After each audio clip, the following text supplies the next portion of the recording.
क्या आप लोगों को पता है, अगर ये युद्ध नहीं हुए रहते तो आज भारत का नक्शा कुछ अलग ही होता। मैं बात कर रही हूँ आंग्ल मराठा युद्ध की, जो अंग्रेजों और मराठों के बीच हुई थी।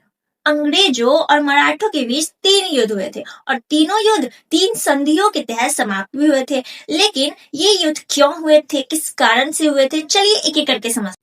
प्रथम आंग्ल मराठा युद्ध, जो 1775 से 1782 तक चला था। मराठों के उत्तराधिकारी विवाद का फायदा उठाते हुए अंग्रेजों ने इनकी राजनीति में हस्तक्षेप किया।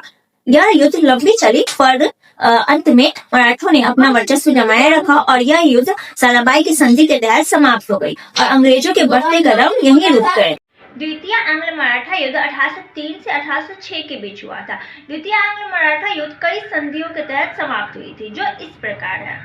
पहली है बेसिन की संधि, जो द्वितीय आंग्ल मराठा युद्ध का कारण बनी थी। पेशवा बाजीराव द्वितीय ने सहायक संधि को स्वीकार कर अंग्रेजों की अधीनता स्वीकार कर ली थी। दूसरी है देवगांव की संधि। नागपुर के शासक राघोजी द्वितीय भोसले ने इस संधि पर हस्ताक्षर किए थे, जिसके वजह से उन्हें उड़ीसा के कुछ क्षेत्र अंग्रेजों को देने पड़े थे। अगली है सुरजी अंजन गांव की संधि, जो सिंधिया और अंग्रेजों के बीच हुई थी। और अंत में राजघाट की संधि, जिस संधि के तहत यह युद्ध पूर्णतः समाप्त हो गया। इस संधि को भोसले, होलकर और सिंधिया ने स्वीकार नहीं किया था और यह तृतीय आंग्ल मराठा युद्ध का कारण बना।